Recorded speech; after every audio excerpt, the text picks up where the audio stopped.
Uma boa noite para todos e todas. É com muita alegria que recebemos vocês para mais um episódio da temporada Educação Online na Educação Básica, no âmbito da websérie Conversações e Compartilhações Rio Life. Esse segundo episódio, denominado Da Cultura ao Turismo, o Patrimônio de Bom Princípio, apresenta uma prática pedagógica que foi desenvolvida no âmbito da metodologia inventiva, projetos de aprendizagem gamificados, no contexto da pesquisa A Cidade como Espaço de Aprendizagem, financiada pelo edital Universal. Assim, é com muita alegria que recebemos a mestranda em Educação, Bruna Elisa Schuster, que irá compartilhar conosco esta prática. A Bruna é licenciada em Pedagogia pela Unicinos, especialista em Gestão Escolar pelo Instituto Federal do Rio Grande do Sul e professora da Rede Pública de Educação do município de Bom Princípio. E antes da Bruna começar a falar, já agradecendo a presença dela, a Bruna também é integrante do grupo de pesquisa em educação digital. Eu quero contextualizar para vocês um pouquinho como é que essa coisa toda do projeto da cidade inicia, né? Então, nós tínhamos... Bruna, me ajuda, 2014, talvez, né? Eu tinha uma pesquisa que trabalhava com games e gamificação na educação, né? E então, naquele momento eu trabalhava com atividade acadêmica, ensino e aprendizagem no mundo digital, vinculado ao curso de pedagogia, e contexto em jogos digitais para o curso de jogos digitais. E resolvi que eu ia gamificar a atividade acadêmica. E eu acho que a turma da Bruna foi a primeira turma onde eu gamifiquei, né? E nessa perspectiva, então, a Bruna acabou dentro da gamificação, né? Que começava instigando as alunas da pedagogia a escolherem um contexto na área da educação e identificar como é que os jogos estavam presentes, se não estavam, por que não estavam, e aí propor, né? Ou desenvolvendo um jogo, ou uma atividade gamificada. A Bruna foi uma das alunas que se destacou naquele semestre. Se destacou tanto que essa experiência, né, da atividade acadêmica e o projeto que a Bruna desenvolveu em Bom Princípio foi escolhido em 2015 como um dos 30 cases de maior inovação na educação pelo evento Educação 360, que é promovido pelos veículos da Rede Globo ali. Então, eu fico muito feliz de estar recebendo a Bruna, não é? Que iniciou comigo essa aventura e continua firme e forte comigo para compartilhar, então, um dos projetos que ela vem desenvolvendo desde então. Bruna, com você a palavra, muito bem-vinda. Bom, boa tarde a todos, obrigada pelo convite. Eu vou compartilhar aqui a tela com vocês para conseguir mostrar melhor.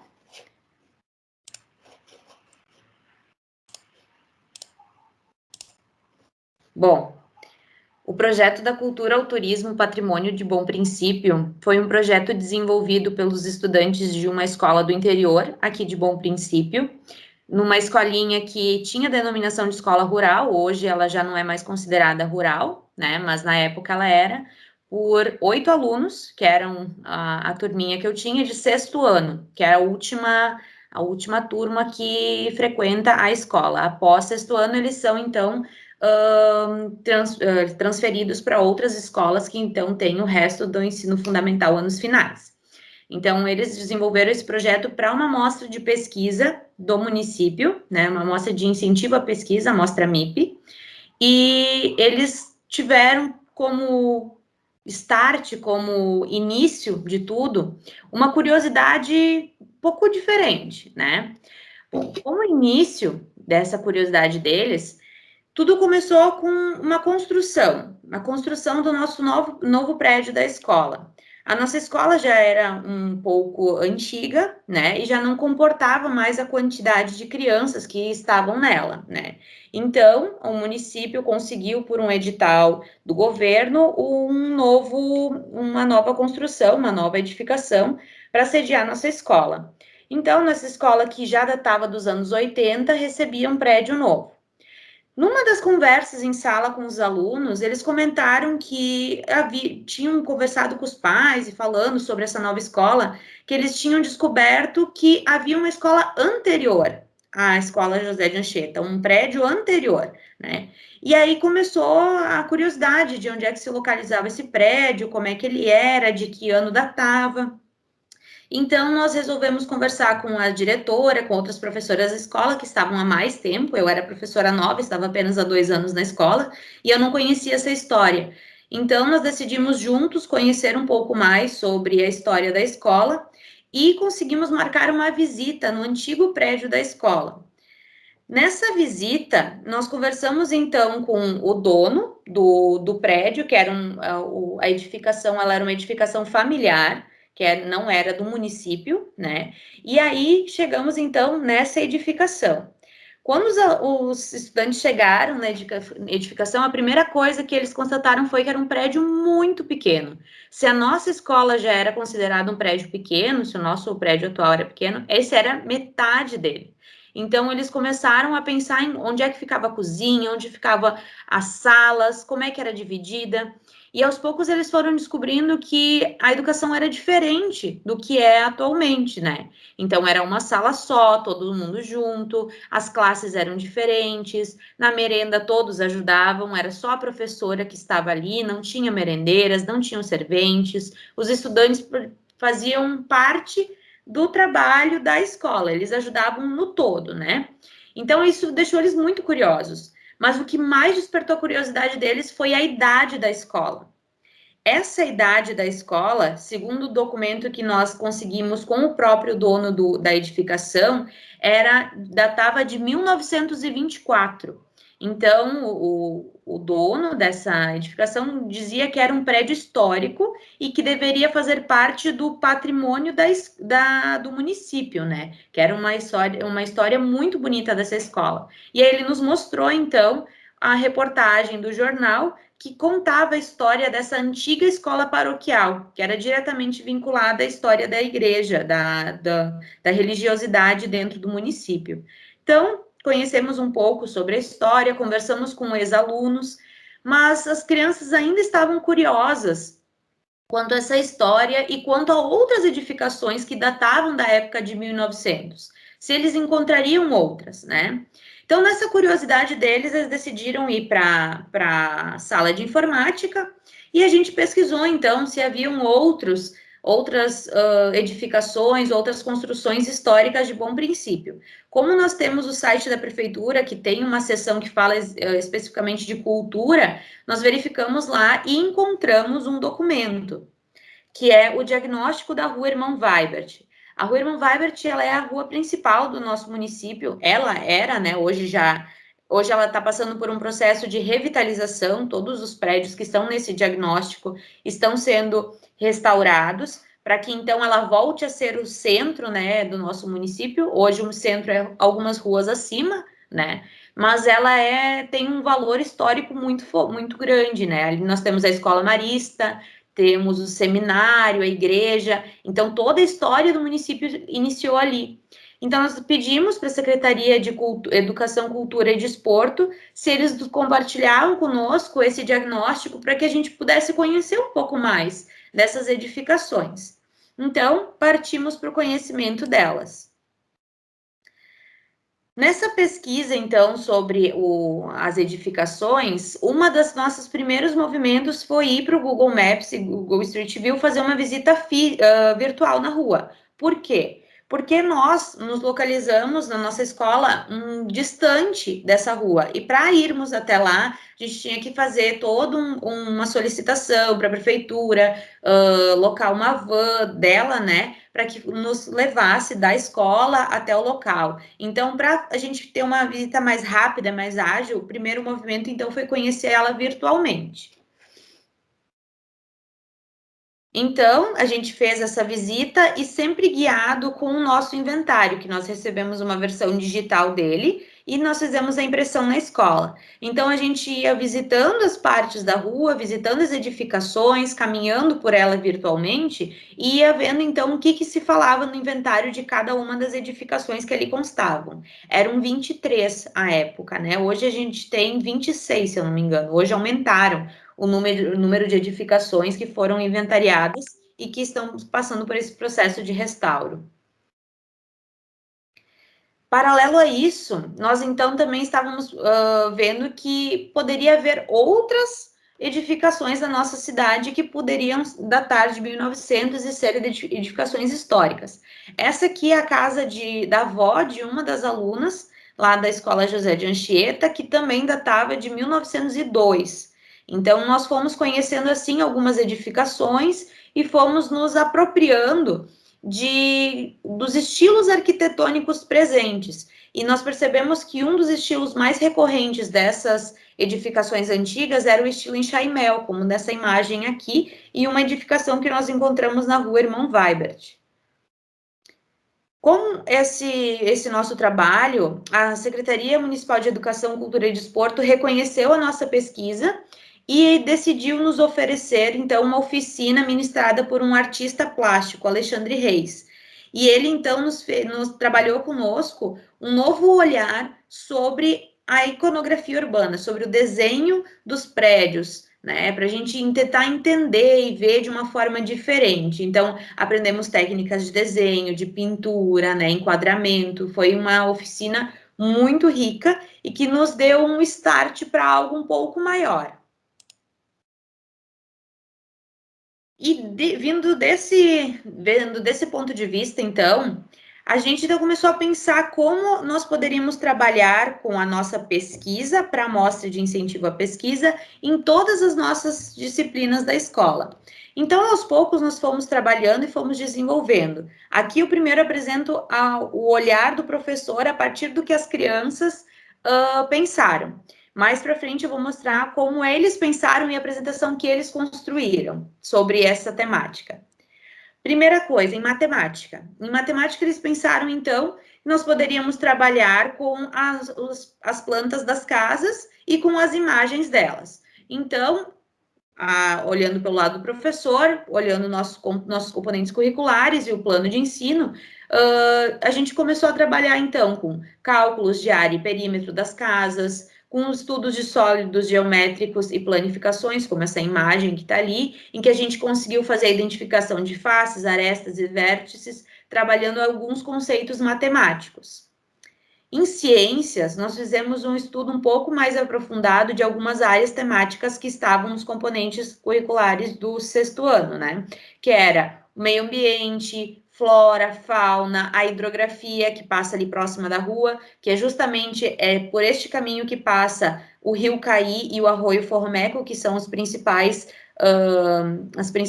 afluentes de água que nós temos ali em Bom Princípio, passando pelo centro de Bom Princípio, e também fizemos o estudo dos tipos de rocha e solos encontrados no nosso município a partir desse projeto. Então, quando nós fizemos a visita na rua, nós então coletamos alguns tipos de solo que nós encontramos no local, algumas amostras, e também coletamos algumas pedras, algumas rochas. E nós fizemos então algumas tabelas de comparativos, classificamos e percebemos que nós poderíamos estudar um pouco mais sobre isso se nós tivéssemos esse material, né, disponível para estudo. Em geografia, então, nós trabalhamos a localização de cada edificação, as coordenadas geográficas, a orientação espacial com bússola e rosa dos ventos, que nós trabalhamos, então, na rua e também na escola, com esses dois conceitos. Exploramos pelo Google Maps e Google Street View, identificando também as distâncias e os trajetos das casas de cada um dos estudantes até as edificações, trabalhando ali também o conceito matemático, né, de quilômetros e distância. Em história, nós revisitamos, então, o passado das pessoas que habitavam as edificações, as suas profissões e as funcionalidades que cada edificação já havia tido. No inventário constavam algumas informações, como de uma das edificações que já havia sido parada de ônibus, né, a rodoviária, aliás, já tinha sido posto de gasolina, hotel e também um ponto de referência para os viajantes. Então, aos poucos nós fomos vendo a importância da rua e a história dela dentro do município. Também conhecemos objetos históricos que estavam presentes nessas edificações quando nós fomos fazer as visitas, como também nas casas e nas pessoas que os estudantes tinham de conhecidos. Então, aos poucos nós fomos coletando imagens e fizemos o nosso museu virtual com esses objetos que eles haviam coletado as fotografias, né? Como o exemplo que está aqui, que é um chuveiro, né? Com a tecnologia da época, que era esquentar água quente, colocar em cima e aí eles tomavam banho. E aí também estudamos o patrimônio material e imaterial, com a história, né? A história de como, por exemplo, era a escola, como é que eles faziam para estudar naquela época, né? Em 1900. E assim a gente foi aprendendo um pouco mais sobre esse lado da história. Em português, na língua portuguesa, nós trabalhamos com o estudo de gêneros literários, com as formas de registro que estavam presentes no inventário, que eram fichas técnicas, traziam informações técnicas sobre os estilos arquitetônicos, sobre a localização, sobre o tipo de material de que era construída essas edificações, e também criamos uma narrativa que contemplava a história do que nós havíamos conhecido ali da Rua Hermann Weibert, de 1900 até 1950, mais ou menos, que é o período histórico que está contemplado ali no inventário pela idade das edificações, né? E as crianças haviam estudado no 4º ano sobre o município e conheceram a história do Guilherme Winter. Então, eles decidiram que ele, Guilherme Winter, seria o nosso personagem do nosso jogo, então, que nós iríamos mais para frente desenvolver, que ele era o fundador de Bom Princípio, então, que ele teria um papel importantíssimo na nossa narrativa. Em educação física, nós trabalhamos com gincana sobre a temática e com vários jogos envolvendo as coordenadas geográficas e orientação espacial. E em artes, nós trabalhamos mais especificamente com o Minecraft, né, com a reconstrução das casas, paralelo ao trabalho de matemática também, mas também trabalhamos com construção com tampinhas, nós fizemos a reconstrução com sólidos geométricos das edificações, então não havia o período de cada atividade, o trabalho ele era interdisciplinar. Ao momento que nós estávamos trabalhando com artes, nós estávamos trabalhando com conceitos de matemática, de geografia, nós estávamos trabalhando com vários conceitos ao mesmo tempo. Então esse foi um dos grandes marcos desse projeto, né, que foi trabalhado junto. Pelo viés dos alunos agora, eu trago então como eles pensaram a proposta do que veio a se tornar o jogo que eles construíram.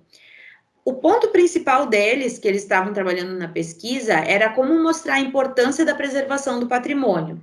E assim eles então coletaram informações com pessoas para tentar descobrir quem conhece e quem valoriza o patrimônio histórico, principalmente as edificações e a cultura imaterial, que é essa história das pessoas que viviam nessas casas, né, das famílias que ali viviam. E também, paralelo a isso, eles pensaram o que despertava interesse neles. Então, eles cruzaram as informações que eles tinham sobre quem conhecia e como e se valorizavam o patrimônio histórico, juntamente, então, com os jogos que eles jogavam. Basicamente, eram jogos de smartphone, né? Eles já não tinham experiência com jogos de console, mas sim jogos de smartphone. Então, eles pensaram em fazer um jogo que motivasse as pessoas a conhecer o patrimônio da cidade de Bom Princípio. Com isso, eles começaram a reconstruir as casas inventariadas da Rua Hermann Weibert dentro do Minecraft, criando, então, um mundo da Rua Hermann Weibert dentro do Minecraft. Esse trabalho era realizado em alguns momentos na escola, eles também trabalhavam na hora do recreio, e trabalhavam fora da escola. Eles se reuniam para fazer a construção, porque é um processo bem demorado, né? Então, nós fazíamos as bases das casas na escola, que daí eu ajudava eles na conversão de tamanhos, né? Que nós tínhamos que ter uma proporção para conseguir fazer a construção das casas mais ou menos como elas eram no físico, né? Reais. e aí para transformar para dentro do mundo do Minecraft. E aí nas casas eles continuavam subindo as paredes e terminando as edificações. Só que eles começaram a se questionar que, como o objetivo deles era compartilhar com as pessoas e mostrar a importância do patrimônio, eles não iam conseguir atingir os adultos que não jogavam, porque os próprios pais deles não jogavam. Então, como é que eles iam mostrar para as pessoas e levantar o valor, né, do patrimônio e da Rua Irmão Weibert? Então, eles decidiram criar os guias do patrimônio. Eles, então, seriam os guias do patrimônio. E os guias do patrimônio decidiram criar o Desbravando a Rua Irmão Weibert, que seria um jogo que aconteceria na rua, com placas nas casas e que poderiam ter um princípio de realidade aumentada. Então, eles pensaram no jogo Pokémon GO, que estava em alta ali na época, em 2016. Também eu havia apresentado para eles alguns jogos que estavam sendo desenvolvidos pelo grupo de pesquisa, como o Invino Veritas, né, na época. Então, eles gostaram muito da ideia dos QR Codes. E pensando nisso, então, nós começamos a construir as placas, que foram, tiveram como elementos a narrativa do Guilherme Winter, então, que estava conhecendo a Rua Irmão Weibert. Alguns personagens também que estavam presentes eram os moradores das casas, cujo nós havíamos conhecido a história. Então, nós trouxemos de uma maneira criativa, inventiva para dentro do processo.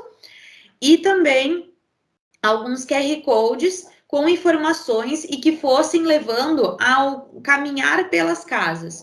Então, um QR Code levaria a outro e nesse processo eles iriam conhecendo as edificações. Porém, eles não poderiam colocar todas as edificações porque ia ser muito demorado. Então, eles tiveram que levantar alguns critérios para poder criar esse jogo com as placas, né? Então, a primeira coisa que nós fizemos foi uma visita, então, finalmente nós fizemos a visita física, isso já haviam passado uns 4 meses do projeto, e na visita física, então, que nós fizemos no local, nós vimos as características das edificações e também conversamos com os moradores e com a paróquia para ver quais liberariam que nós fizéssemos o jogo utilizando a frente da casa dessas pessoas, porque algumas casas ainda são habitadas, as famílias ainda permanecem ali, e outras casas não. Então, a gente pediu autorização, nós conversamos com as pessoas e fomos conhecendo, né? Vendo essas peculiaridades das edificações, nós então decidimos conversar com 5 pessoas diferentes para a gente ver se eles então autorizavam as placas. Fomos autorizados. Essas placas então contemplariam as 5 tipos de estilos arquitetônicos diferentes presentes na rua, né? Então, esse foi um dos critérios, 5 estilos arquitetônicos diferentes. Então, por isso que o nosso jogo contém 5 placas que passam por 5 casas, né? E uma placa que inicia, que fica numa outra casa, que é o start no início da Rua Irmão Weibert. A Rua Irmão Weibert, ela fica aqui antes do novo traçado da RS, ela fica para dentro da cidade, no caso. Aqui ficou um pouco desproporcional quando nós criamos o mapa, mas a ideia é que eles fiquem todos nessa rua aqui. Então, quando as pessoas foram jogar o jogo, elas recebiam esse mapa, né? Esse mapa aqui fisicamente, e dentro desse mapa, então, tinha no verso uma explicação dizendo para onde essa pessoa tinha que se locomover para poder começar a jogar. Então, o jogo começava na casa Bruno Kuhn, Bruno Luft, desculpa, Bruno Luft, com essa placa aqui.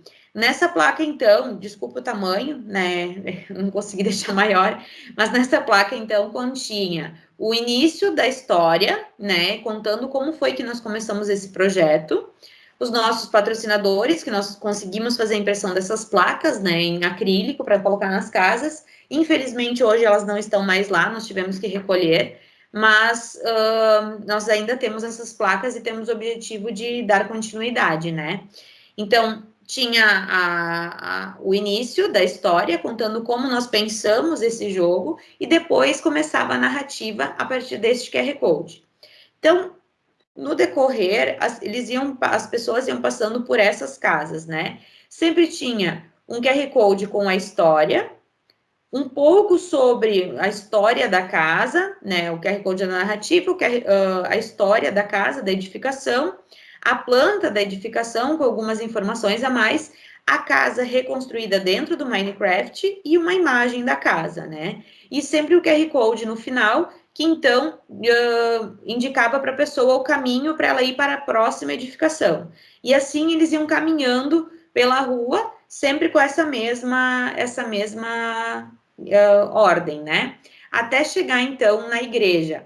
Na igreja, a igreja datava de 1840, a primeira, né? Então, que havia uma igreja de madeira na época. Então, nós trouxemos um pouquinho da história da igreja e do processo de construção dela, porque a Secretaria de Educação, Educação, Cultura e Desporto já havia feito um trabalho sobre a igreja e nós tínhamos uma cartilha com toda essa história. Então, as crianças decidiram contemplar isso nas placas, porque elas acharam muito importante, né? Então, nós colocamos uma linha do tempo da construção da igreja até os dias atuais, com o atual restauro que a igreja ainda está passando. Ela começou em 2014, um processo de restauro, inclusive com um órgão que foi para a Alemanha para ser restaurado e retornou no ano de 2019 para cá. E eles também mostraram a reconstrução dentro do Minecraft e a oficina de iconografia urbana também estava presente nessa placa. Até chegar, então, na última edificação, que é a única edificação do município com arquitetura portuguesa, né? Então, também presente aqui, que na nossa cidade vizinha, que é São Sebastião do Caí, há muitas, né? E na nossa rua, Irmão Weibert, é a única no município que tem esse estilo arquitetônico. E aqui se encerrava, então, a nossa narrativa, a nossa história, né? O jogo. E na evolução de cada uma das casas ia aumentando o nível de XP, então, da pessoa, e ela ia recebendo um nível maior, né? E o nível era indicado como você está graduado, você está pós-graduado, você é um especialista, você é um mestre, você é um doutor em patrimônio histórico, né? Então, é nessa forma que eles criaram os níveis de XP. Em 2016, no final do ano, né, depois de concluir esse projeto, as crianças, então, nós conseguimos juntos ir para o SB Games, Kids and Teens, onde eles apresentaram, então, essa experiência. Foi a primeira experiência dos 2 meninos que foram conosco para apresentar, então, seus projetos. O Davi, ele apresentou o projeto de 2015, que a Eliane comentou anteriormente, que era o projeto, então, do uso da tecnologia na educação, que eles trabalharam com jogos de tabuleiro, e o Cauê, ele apresentou, então, esse projeto. Aqui eu tenho um vídeo que está no YouTube, que foi eles que produziram, então, que eles contam um pouquinho de como foi o projeto da cultura de Bom Princípio. Então, aqui está um dos nossos registros, quando nós apresentamos, então, esses 2 projetos, no SB Games Kids and Teens. Eles também participaram do primeiro WLC 2016, na Unicinos. E, em continuidade, nós conseguimos, em 2019, 2 arquitetas de Bom Princípio, uma que trabalha na Secretaria de Educação e uma que trabalha como externo, né, ao município, privado. Elas conseguiram fazer inscrição em um edital da Secretaria de Cultura e foram contempladas, então, para um projeto de execução de 2020-21, que era uma ampliação desse projeto que nós realizamos em 2016. Então, esse projeto, ele foi contemplado, ganhou o nome de Jogo dos Bons Princípios, que é dos eixos da Secretaria de Educação, Cultura e Desporto aqui de Bom Princípio, que é trabalhar com os bons princípios, então, que traz a história das pessoas que moravam na rua, retoma o inventário, e tem essa visita às edificações que ficam presentes na rua Irmão Weibert, e amplia o espaço de circulação para hoje, onde é que é a nossa rua do centro de Bom Princípio, o centro cultural, que é acima, a rua Irmão Weibert, e a rua que já é fora do Centro de Bom Princípio, que é o Bonfim Baixo, que também é uma rua histórica, e nós conseguimos, então, fazer com que ela entrasse dentro dessa história, né? Aqui vocês podem ver uma representação do mapa, como nós trabalhamos a hidrografia, né? Que ela estava presente no Arroio Forromeco e no Rio Caí, que ficavam ali próximos, né? Junto com isso também, as arquitetas conseguiram, dentro desse edital, um financiamento para colocação de placas nas casas inventariadas, com QR Codes que contam a história e trazem alguns trechos do inventário. Infelizmente, nós não conseguimos ampliar para colocar as placas que os alunos desenvolveram, né?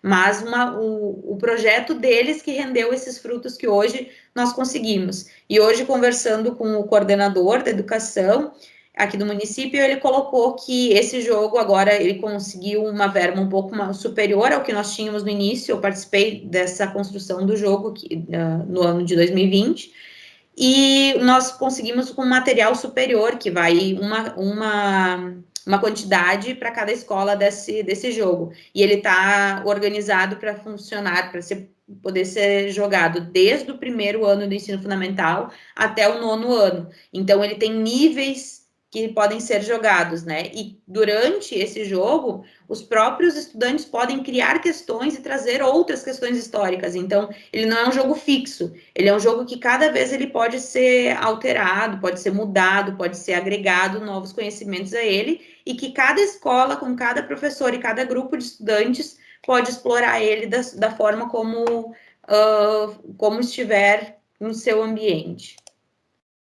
E, por fim, então, esse projeto também foi apresentado no TEDx Unicino Salum em 2017, final de 2017, e a apresentação, então, fica aqui nesse QR Code, caso vocês tenham curiosidade e queiram assistir, que foi, então, quando eu apresentei um pouco mais sobre a cidade como espaço de aprendizagem. Obrigada. Excelente, Bruna, muito obrigada. A gente abre agora para o pessoal que está conosco, se tem algum questionamento. Eu, como vocês devem perceber, né?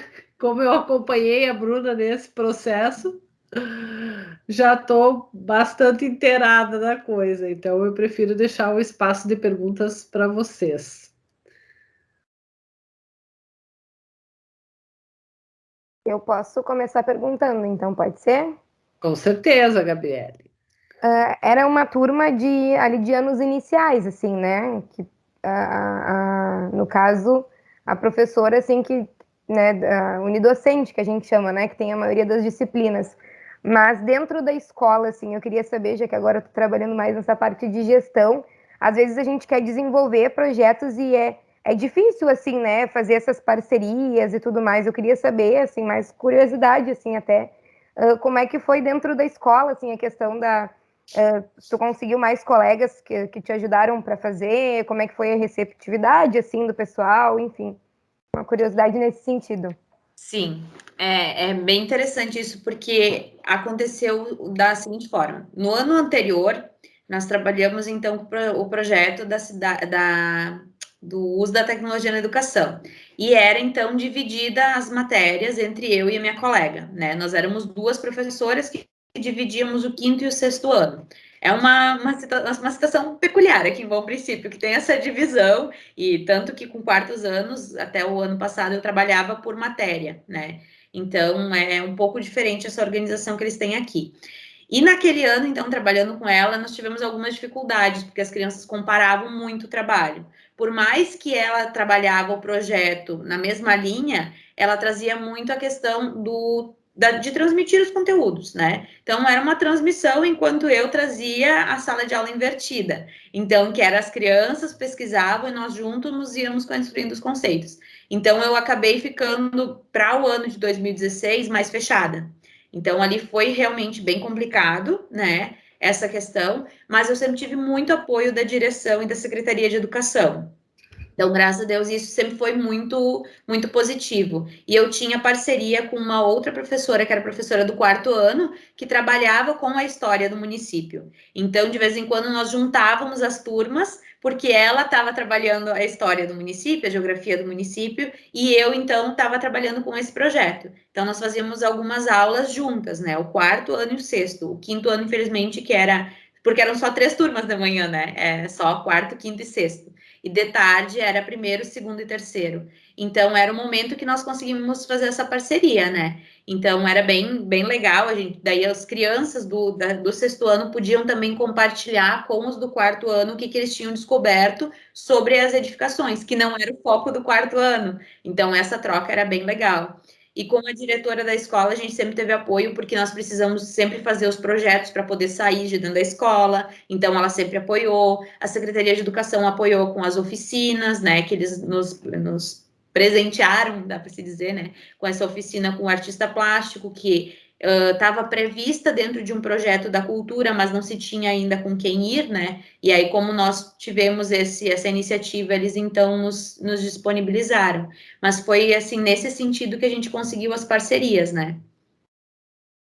Ah, sim, não, porque como envolve, até fui anotando algumas coisas, assim, como envolveu várias disciplinas, assim, né? Então eu fiquei pensando, porque às vezes a gente até tem vontade dentro da escola, né, de desenvolver esses projetos, mas às vezes não consegue a parceria, enfim, né? Acho que o apoio da direção também.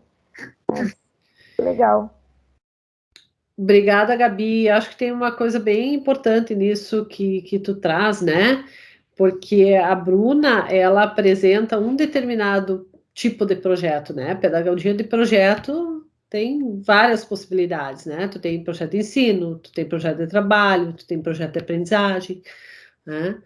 Então, esse não era um projeto de ensino, né? Ele era um projeto de aprendizagem gamificado ainda. Então, isso também é bastante distinto, né, Gabriele? Se a gente pega, por exemplo, o projeto de ensino, que quem define é o professor, né? Que quem dá as orientações todas de como vai funcionar, as regras, né? É o professor. Então, tu acaba não trabalhando muito aquilo que para nós é fundamental, que é o protagonismo, que é a autoria, né? A autonomia, a colaboração, a cooperação deles, esse processo de cocriação, né? E o professor atuando mais como um curador ali, né? Então, acho que isso é bem importante de a gente salientar, né? Que foi um tipo de metodologia específica que a Bruna trabalhou. E isso acaba fazendo diferença no percurso. Mais algum questionamento? Não, só parabenizar a Bruna. Eu acho esse trabalho muito legal. Tava fazendo propaganda, Bruna, do teu trabalho aqui para minha audiência do lado. Minha audiência. Tá. Tá. Tava compartilhando com o Leandro e contando para ele, porque ele já voltou pro trabalho, então eu ficava traduzindo aqui. Não, agora ela tá explicando tal coisa. Depois a gente quer o link para que ele possa olhar também, se possível, tá, Eliane? Sim, é com a Bruna. Claro. O link daqui, sim, o link da gravação. Sim, tranquilo. sim, o link daqui. O link daqui não, o da apresentação no TED eu já passei. Mas o link daqui da sessão. Legal, eu queria ter trazido também a fala das crianças lá no SB Games, só que eu só tinha os vídeos, eu só tenho eles no meu computador, e são mais de meia hora de fala, né? E aí, no final, eu não postei no YouTube ainda, mas eu acho, se eu não me engano, a Paula, ela gravou. A gente tem as gravações, né? E a gente tem que conseguir esses links, porque é muito legal ver o Cauê falando do projeto e ver como o Davi viu a evolução do projeto dele, que era no ano anterior, para o projeto do Cauê. Então, era muito legal que as próprias crianças percebiam isso, né? Que nem a Eliane falou que foi um começo ali em 2015, foi um projeto, em 2016 foi totalmente diferente, e assim ele está evoluindo, né? A pergunta até que eu ia fazer foi justamente que a Gabi fez, porque o Leandro perguntou aqui do lado, tá, mas ela fez isso com qual autor, com qual série? E eu, não, peraí, ela fez com anos iniciais, aí depois a Gabi em seguida perguntou. Como é uma organização um pouco diferente, porque é a escola rural, né? Então, Sim, a um dia tu me organização explicou deles é que vai até. até sexto ano, que é a antiga quinta série, né? Tanto quando era escola paroquial, em 1924, era assim também. Era a mesma organização, mas era todo mundo junto ao mesmo tempo, essa era a nossa diferenciação, né? E o que eu acho muito legal, Nelson, desse trabalho todo da Bruna, é que ele ganhou espaço, né? Sim. Então, é uma sementinha que começou lá enquanto ela era estudante da graduação em Pedagogia na Unicinos, né? Já fez a diferença no contexto onde ela habitava, né? E hoje isso já tomou uma proporção muito maior na comunidade. A comunidade, o município abraçou e ampliou o projeto.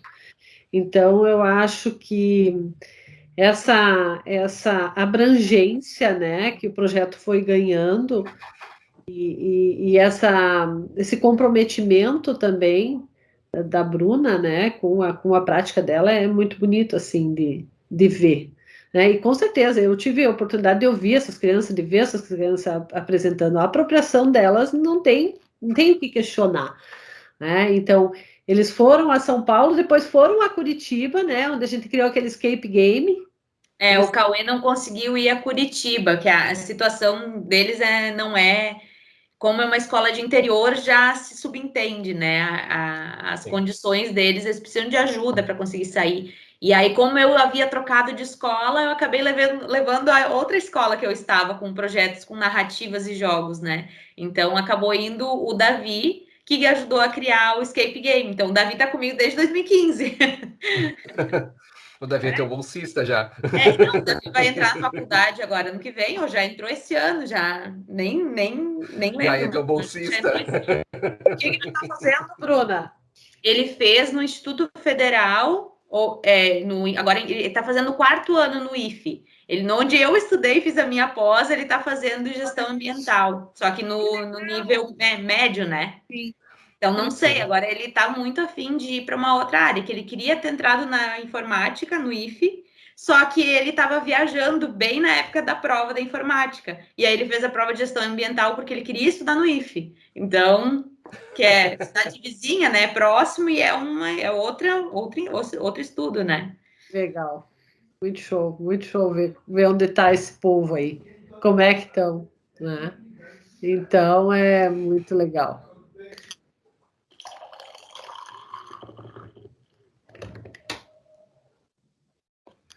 Mais algum questionamento? Acho que. Espera aí que a Ana Maria caiu, agora voltou. A Ana Maria também já ouviu esse projeto inteiro. Eu estava ouvindo o vídeo do SB Games 2016 e vendo as questões que a Ana tinha levantado naquela época para eles. A desenvoltura deles só respondendo. Bom, pessoal, não tem? Se não tiver mais nenhum. A Ana está aí. Não sei se a Ana tem algum questionamento, quer falar alguma coisa, porque a Ana acompanhou também esse percurso. Na verdade, sempre parabenizar por esse trabalho, porque eu acompanhei, terminei acompanhando e quando você coloca assim, nossa, quanto tempo, e eu ia perguntar por onde andam esses meninos, né? Eu acho que foi um trabalho que ele marcou mesmo, né? Ele, não sei, foi uma construção muito, muito interessante. E tem tempo, né, Bruno? Eu estou aqui tentando fazer as contas lá em 2000 e quanto? 2016, 2017? Quanto tempo tem isso? Já tem agora 5 anos. Quanto? 5 anos do projeto da Rua Irmão Weibert. Uhum. É por isso que os meninos já estão aí terminando, né, O ensino médio. Uhum. Ô, Bruna, como que você vê assim que a gente consiga trazer os maiores, porque nas nossas experiências ali com o SB Games, a gente consegue mesmo com o Conecta Cat esse encantamento com os menores, né?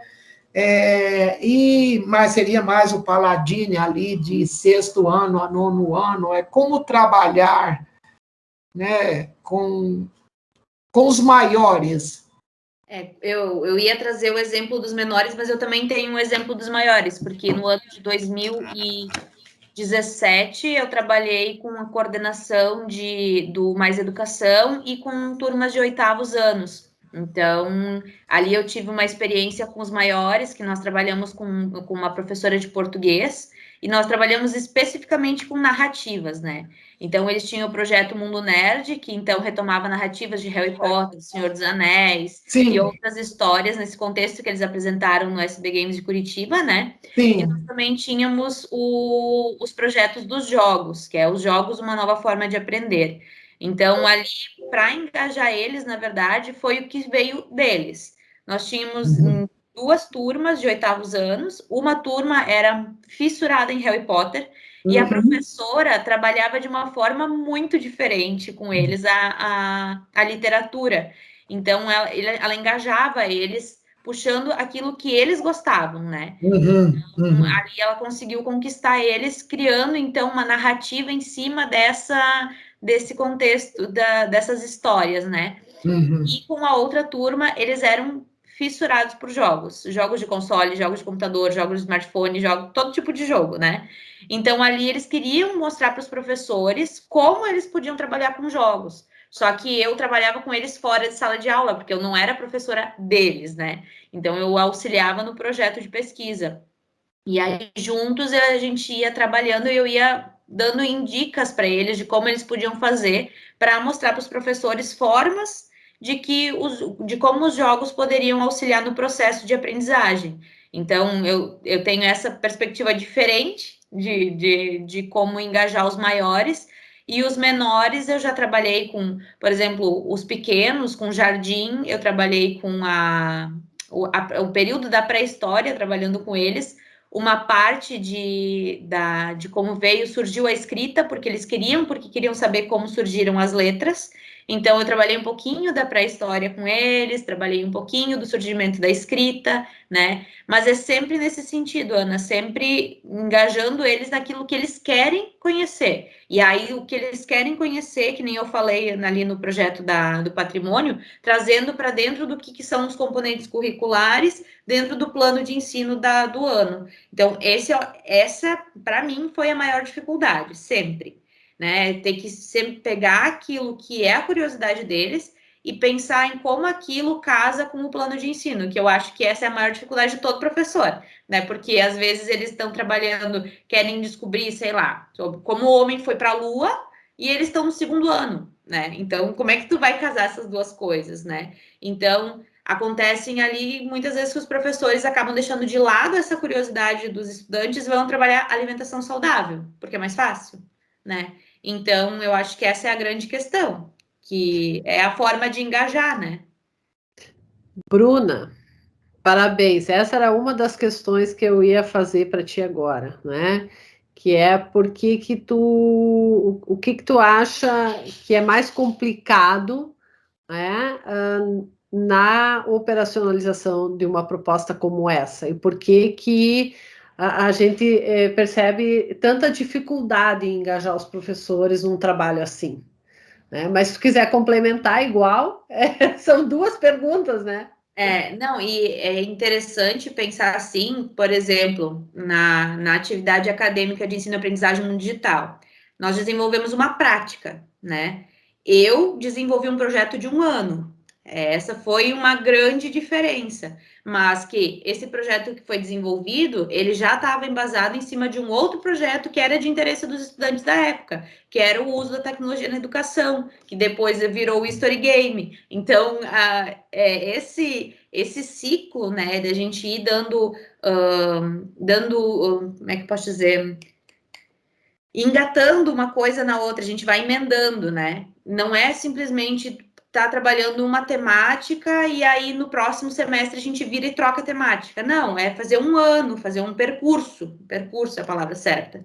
Então, vai formando a rede. Vai conectando e vai aumentando o nível, que nem história no Story Game, que foi o que eu trabalhei em 2015, eu não estava trabalhando todas as disciplinas interdisciplinarmente. Eu trabalhava o Story Game com os projetos gamificados no Story Game, com a tecnologia em todos os componentes curriculares, mas não eram todos que estavam no projeto gamificado, né? Então, Bruna, me diz, mas não foi essa turma que os alunos mesmo depois se apropriaram do tabuleiro para trabalhar com geografia? Isso aí, foi essa aí. Porque eu estava trabalhando só num componente curricular, porque na minha cabeça eu estava fazendo o projeto da disciplina de ensino e aprendizagem digital, né? Que eu comecei trabalhando com história. As minhas colegas acabou a atividade, foram embora, nem foram para dentro da sala de aula comigo, né? Eu fiz tudo sozinha, elas só pensaram comigo algumas coisas junto com o Wagner, que era a nossa pista viva. E eu continuei tocando o projeto durante o resto do ano, porque as crianças estavam engajadas naquilo. E tanto que no ano seguinte eu emendei um ano inteiro em cima daquilo. Depois, com educação infantil, com pré-história, emendei um ano inteiro falando do surgimento da escrita, né? E assim a gente vai emendando uma coisa na outra. Tá com o áudio fechado, Eliane?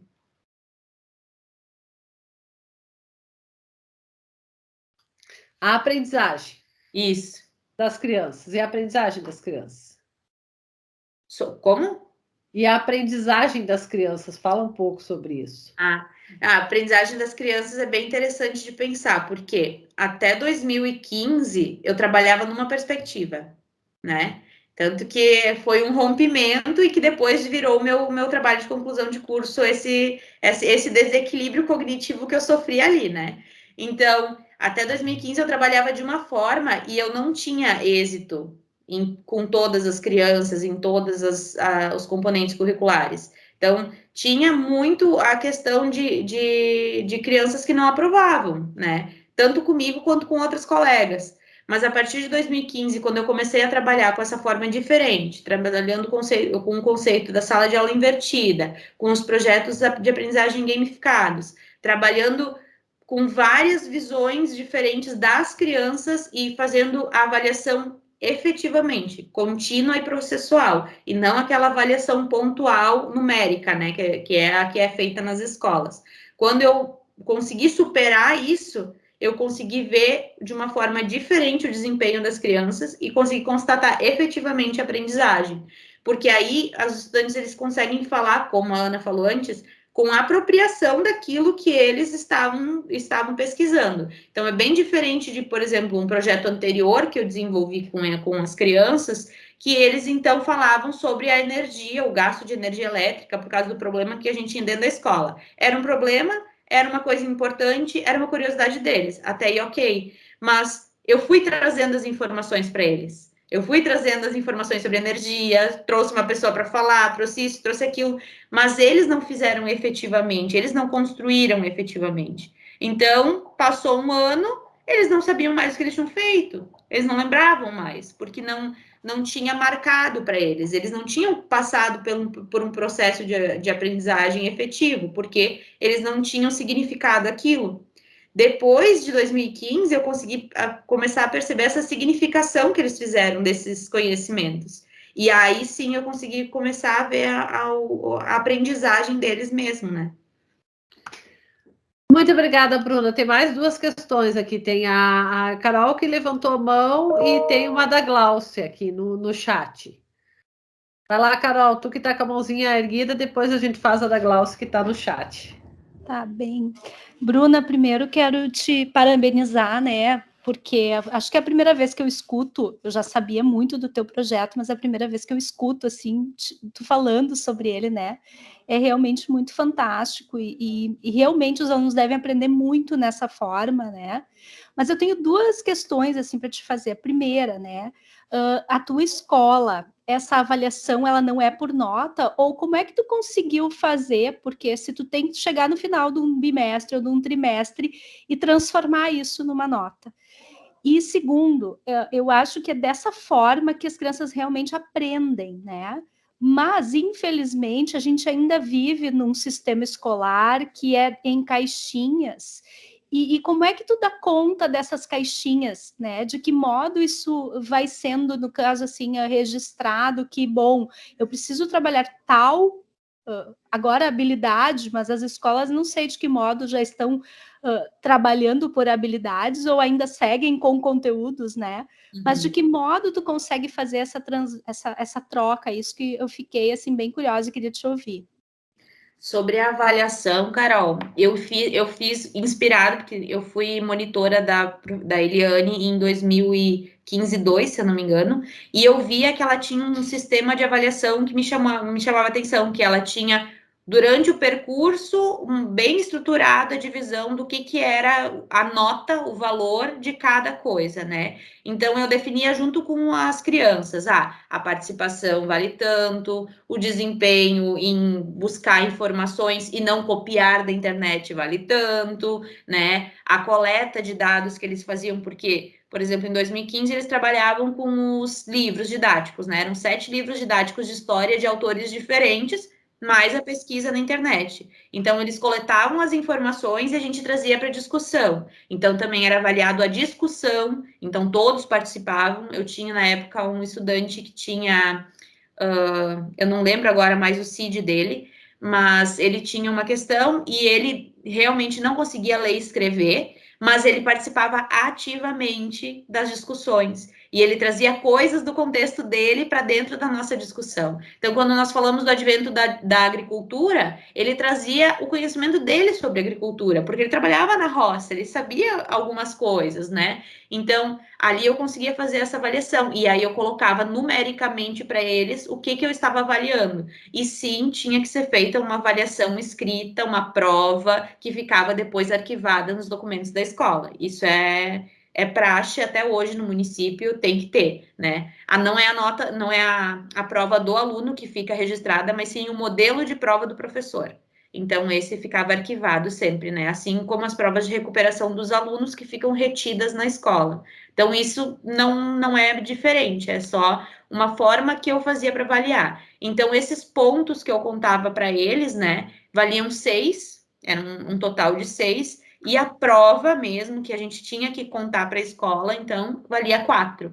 Então, eu conseguia ainda jogar essa condição com eles, né? Mas eu não escapava da prova. A prova, ela estava presente. Mas eu sempre tinha êxito nas provas, né? Então, essa era a parte boa. Eu fazia prova descritiva para eles e algumas questões objetivas. Então, as questões descritivas eles tiravam de letra, porque estavam apropriados, eles conseguiam falar sobre aquilo, né? Então, as objetivas, às vezes, eram as mais complicadas do que as descritivas. E sobre a segunda questão que tu coloca, das caixinhas, isso até eu trago na fala do TED, né? Que o professor de matemática, na época eu estava dando matemática, estava passando por aquilo, né? Que chega no final do ano, frações e sólidos geométricos, ou geometria, como é que eu vou fazer? Não dá tempo, o nosso plano de ensino não tem tempo para tudo. E sempre o professor acaba deixando alguma coisinha para trás. E o professor do próximo ano tem que correr para dar aquele conteúdo também, para literalmente dar aquele conteúdo. E o que não é o que eu fazia. Eu, então, trabalhava com eles a partir do que a gente tinha ali, por exemplo, do patrimônio. A gente tem esse meio de estudo, né? Esse é o nosso campo de estudo. Como é que a gente vai trazer o que tem no nosso plano de ensino para dentro desse projeto? E aí a gente começava a olhar as edificações. As edificações têm formas geométricas, então vamos trabalhar geometria. Ao invés de trabalhar geometria lá em dezembro, a gente trabalhava em fevereiro, março. A gente trazia para o início. E aí o que ficava faltando depois, a gente ia encaixando. Daí a gente colocava nos quadradinhos. Mas a gente tentava o máximo possível sempre trabalhar, e eu falo a gente porque eu trazia o plano de ensino para as crianças também, né? Então eu mostrava para eles, a gente vai aprender isso, isso, isso e isso. Como a gente pode fazer para aprender isso dentro do nosso projeto? Então, por isso que eu digo que essa era uma parte difícil, porque eu tirava de mim a autoridade e eu fazia um compartilhamento com eles. E aí, juntos, a gente ia construindo, né? Então, não é fácil. Não é fácil tu tirar o professor que manda, que organiza, que traz pronto, tudo. O meu planejamento era uma organização do que nós decidíamos na aula, né? E em 2018, acho que foi 2018 que eu trabalhei com segundos anos, que aí a gente fez um projeto sobre a África. Então, que daí a gente trouxe conceitos de que a África não é um país, é um continente, que os pais achavam que era um continente, que era um país, que não era um continente. Então, nós trabalhamos isso e junto com eles a gente ia pensando também como eu poderia fazer para ir trabalhando todos os nossos conhecimentos do segundo ano. Como é que eu vou trabalhar alimentação saudável, falando da África? Aí eu trouxe os conceitos de como é que é a alimentação na África, sobre a precariedade, de que nem todos os países da África são precários, alguns têm condições melhores, como a África do Sul, são culturas totalmente diferentes, como o Egito. Então, assim, aos pouquinhos eu ia trazendo para eles e para eles pensarem junto comigo. E a gente fazia um momento que era uma meia hora, mais ou menos, que eu trabalhava daí em dupla com uma outra professora, e a gente fazia a nossa assembleia. E aí nós botava 30 e poucas crianças dentro da sala, e aí a gente dizia, ó, é isso, o que a gente pode fazer, né? E a assembleia, eu sei que eu falo muita coisa muito rápido, mas a assembleia é uma coisa que eu adotei desde 2014, que é o momento que todo mundo senta para pensar o projeto de pesquisa. Só que daí, a partir de 2018, eu comecei a adotar esse momento para outras áreas também, né? Que era um momento que a gente conversava, então, sobre qual é o nosso problema de pesquisa. Né? Primeiro, o nosso tema, depois a gente pensava o problema de pesquisa. Então, quais são as nossas hipóteses? E daí, sim, eu ia desenvolvendo com eles, né?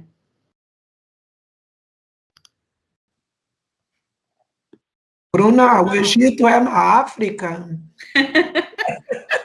Eu ouvi isso dos pais também. Imagina, crianças de segundo ano, né? Muito bom, Bruna. Eu quis te perguntar isso justamente porque a gente vive essa situação nas escolas, né? E o quanto é difícil sair dessas caixinhas, né? E que tu conseguiu de um jeito muito interessante. Então, parabéns de novo por esse teu trabalho. Obrigada. E assim, né, Carol, como a gente é tanta coisa que se faz no âmbito da pesquisa, né, e que dificuldade a gente tem de efetivamente transformar isso em política pública, né, e fazer com que as escolas tenham pelo menos a possibilidade de sair um pouquinho das caixinhas. Só que ao mesmo tempo a gente sabe, né, a Bruna é uma. Né? E quantos professores tem? E daí também tem isso. Os professores precisam ter formação para trabalhar assim. Né? Ela, o tempo inteiro ela diz não é fácil. Né? Exige muito do professor. Né? O professor tem que gostar, tem que estar disposto a sair da sua zona de conforto, senão não desenvolve. Né? A Gláucia colocou a seguinte questão ali, Bruna. Uma curiosidade: como as demais escolas aplicaram ou utilizaram o jogo? Já que ele se ampliou para a rede municipal. Não sei se tens essa informação. São 2 jogos, né? O jogo que foi desenvolvido pelas crianças em 2016, que é o Desbravando a Rua Irmão Weibert, ele foi feito dois encontros, inclusive se eu não me engano, a gente fez com videochamada, que a Eliane participou, acho que um deles, se eu não me engano. Sim. E aí, nesse, então, foi colocado no jornal, nós, então, divulgamos para a comunidade, convidamos todo mundo para jogar, porque nós ganhamos a autorização dos moradores para colocar as placas momentaneamente, não fixo, né? Fixo, daí precisaria vir edital, via prefeitura, autorização, e a gente não tinha condições para isso naquele momento. Então, a gente colocou as placas momentaneamente, realizamos o jogo num sábado, e depois realizamos o jogo num outro final de semana novamente, né? Então, esse jogo das crianças foi feito 2 vezes. E nós utilizamos a nossa amostra de incentivo à pesquisa para convidar as pessoas que vinham lá ver o jogo, para chamar elas, então, para virem participar do jogo efetivamente. Infelizmente, não tivemos muita adesão da comunidade.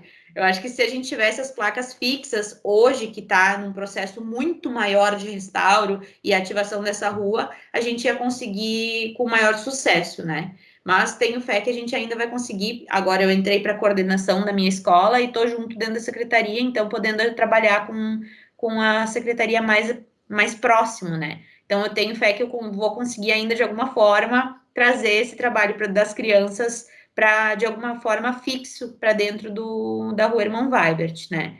E o segundo jogo, que foi esse, então, que foi ampliado, né? Que foi desenvolvido ano passado por professores. Foi um jogo desenvolvido por professores, isso é uma coisa que tem que ficar bem ressaltada, não foi pelas crianças, foi inspirado no jogo das crianças, mas que desde o início eu participei da formulação dele. Desde o início, ele foi pensado para que ele fosse aberto e não um jogo de tabuleiro fechado.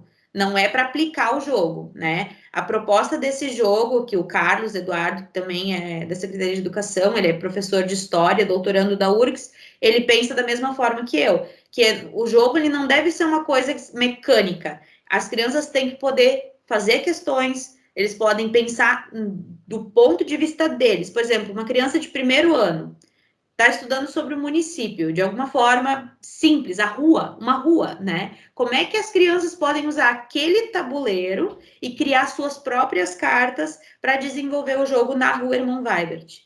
Então, é nesse sentido que foi pensado o jogo. Ele tem uma narrativa, ele vem com uma cartilhazinha que conta das crianças que se perderam no paredão, que é um dos pontos turísticos aqui de Bom Princípio, e que elas precisavam achar um jeito de sair dali. E daí começa o jogo, né? Então, tem uma narrativa inicial, tem toda uma estrutura, mas que ele permite que tu crie questões e que tu adapte sempre que for necessário, né? E tem o material que seriam as questões para ser trabalhadas, então, com o 4º ano, que é o material que é dos livros didáticos do município, que eu também participei da formulação no ano passado. Então, nós temos o livro didático do município que traz efetivamente o conteúdo do município, mas que não é uma cartilha para o professor aplicar, é uma fonte de informação, né? E tem um livro de sugestões de atividades que os professores podem todo ano ir agregando lá mais atividades conforme eles vão desenvolvendo a sua prática.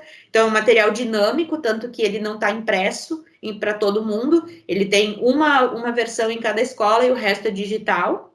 E tem a parte do jogo que é voltada para anos finais, que daí é quando retoma, e aí já tem um viés mais político, a questão do trabalho, a educação, a religiosidade, então já traz uma outra visão, que é uma visão mais complexa.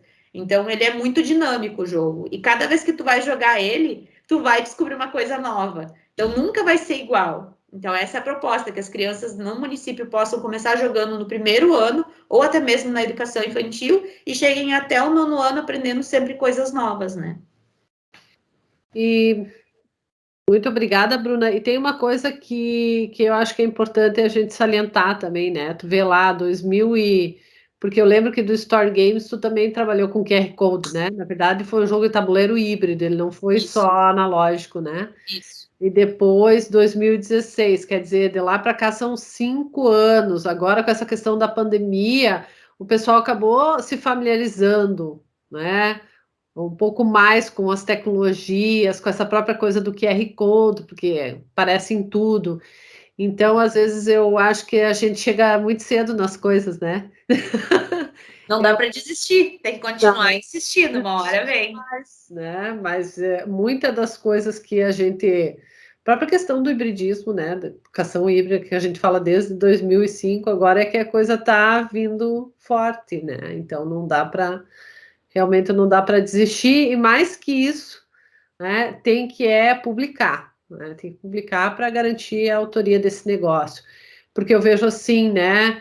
O trabalho, né, Carol, que a Jana faz, que tu também faz, é um pouco um passinho a mais, né, do que esse trabalho que a Bruna começou. Não sei nem se dá para dizer que é um passinho a mais, é com tecnologias diferentes, porque a Bruna desenvolveu em 2016, né, e hoje já se passaram 5 anos, então são outras tecnologias, né.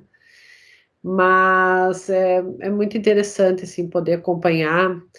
Eu tenho esse privilégio, né, de poder acompanhar a Bruna desde a graduação, né, até agora no mestrado, e é muito legal ver a propriedade que ela tem também, né, ao falar daquilo que ela construiu.